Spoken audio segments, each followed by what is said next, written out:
hairdryer. This is a hairdryer from the 1970s. And this is a hairdryer that is 100 years old. I'm gonna plug these in and see if they even work. Hey!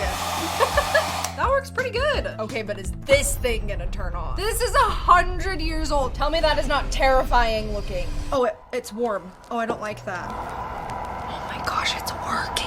That's the only speed setting though? This would take days to dry my hair with. Oh my gosh. It's safe to say hair dryers have improved a little bit over the decades. We have 10 more products that I bought the vintage version of and the new version of to compare. Starting with our face, specifically foundation. And I have the CoverGirl Ageless Perfection Foundation. And there's a reason that I picked CoverGirl specifically. When you search CoverGirl on like TikTok and stuff, this is the one that comes up. I can't tell if it's because people like it or if CoverGirl's just boosting this one, but this is what we're going with. It's basically this clear oil with the little foundation beads just floating around in it. It was $20, which I feel like is kind of expensive for CoverGirl. I'm gonna be kind of shocked if this works.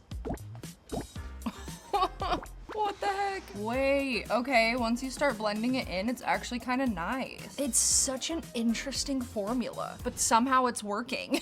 And then along with our now foundation routine, I feel like concealer, setting powder, and contour all kind of fits into this segment, and none of these steps were really a thing until fairly recently. Welcome to the 1970s. Let's do our foundation. Specifically, CoverGirl, and this one is the Oil Control Liquid Makeup. We paid $15 for this little guy that is authentically straight out of the 1970s, but back in the day, this only cost $2.79, I believe. I think that's what the sticker on here says. I'm reading through the explanation of this foundation, and it's funny because they are all about the no shine, oil free, which is so opposite of today because we're all about the glow now.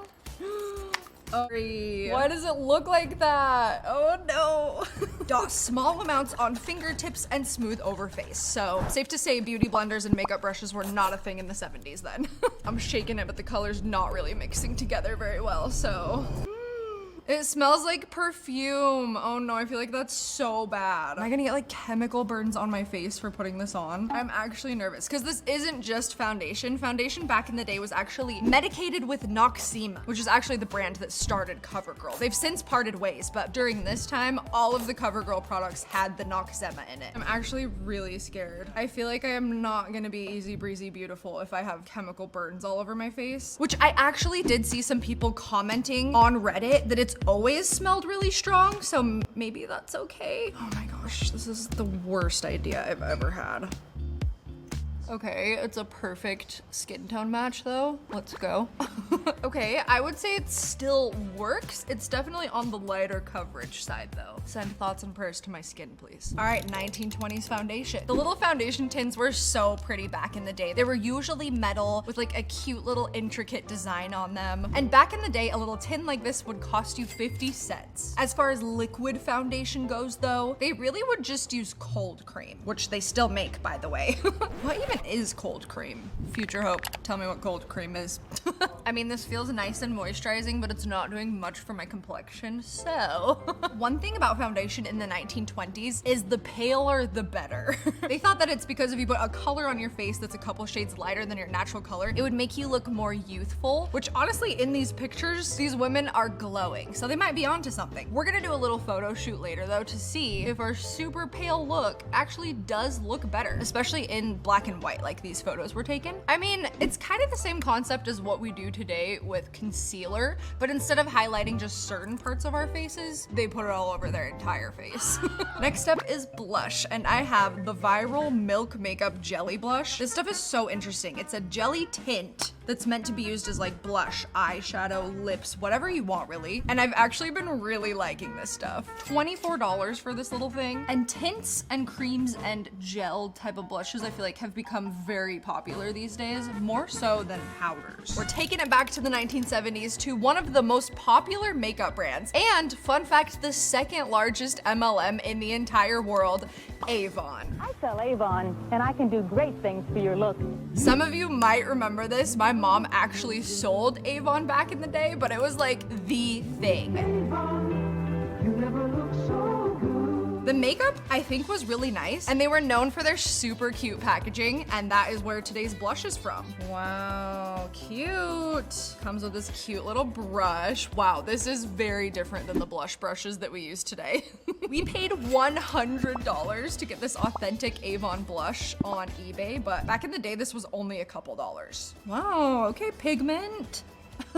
I feel like in the 70s you were meant to apply your blush like right on the apples of your cheeks. Oh, my skin is never gonna recover from this. 1920s blush. We have a couple options for this and they're both so cute. Kind of like the foundation, they would always come in these cute little metal tins. When used, you can obtain a refill for this rouge box for 25 cents. Imagine I try to take this to Sephora and ask for a refill for 25 cents. These days, our blushes are very like peachy, kind of like a natural blush tone, but they were red back in the day. Okay, and then we have this option as well. What is happening? Oh my gosh. Okay, I can't tell if something happened to this one or if it was meant to be like a cream blush. Oh, it says cream rouge. Okay, I'm still terrified of it, I'm not gonna lie. The 1920s was when makeup actually became like socially acceptable. Before this time, makeup was really only used by people that were in theater. It wasn't mainstream at all, but due to Hollywood and flapper culture, a lot more just everyday women started using it. I'm terrified to put this actual one on. A, because this is like a historical artifact. B, a lot of like lead and arsenic and literal poison was used to make makeup back in the day, so I don't know if we want to mess with that. So I'm just gonna use my own little red tint to kind of create a 20s inspired look. Mascara is up next, and I'm using the Maybelline Lash Sensational Sky High, and there is a reason that I picked Maybelline. This little guy was $10, and this one in particular is in the color True Brown. So this is a trend that I've been seeing all over the internet, and it's brown mascara instead of like a dark black. We're gonna see how it looks. Although I just realized this trend might be intended for brown eyes, so I don't know how this is gonna look on me. Honestly, it's looking pretty good. I feel like it doesn't look that different than black. The popular brow look right now is definitely fluffy and penciled in. I think I like it. Welcome back to the 1970s. Tell me this isn't the cutest little mascara packaging you've ever seen. This is from the 1970s. It is Maybelline. And I was just thinking, wow, this is so tiny compared to new mascara. And then I realized it's because we accidentally bought a refill for the Maybelline Magic Mascara. So I don't know how that works. So we paid $37 for this. But in the 1970s, it would have cost you 69 cents, like it says on the packaging here. I wish makeup cost that now. It's like hundreds of dollars to get a full face of makeup these days. Lasts for months, waterproof. Also, I love this line that Maybelline had on all of their stuff, devoted exclusively to eye beauty. Not anymore. It's also called the Automatic Magic Mascara. I don't know what that means. It makes it sound like the spoolie's supposed to like spin or something. Okay, let's see. Oh yeah, it doesn't come with anything. I bet we have a spoolie though, assuming it's not completely dried up. All right, here we go. Is it still alive in there? Absolutely not. It came out completely dry. Okay, we do have a backup mascara though. And our backup, of course, is Avon brand. This one might not work either. Maybe mascara is just not meant to last 50 years. Oh my gosh, this one's tiny too. So maybe mascaras really were just this big back then. Moment of truth. It's pretty dried up, but it's also brown. I didn't realize that when we bought it. Okay, so is brown mascara just like a trend that's coming back? Let's see if it does anything. Yeah, definitely not.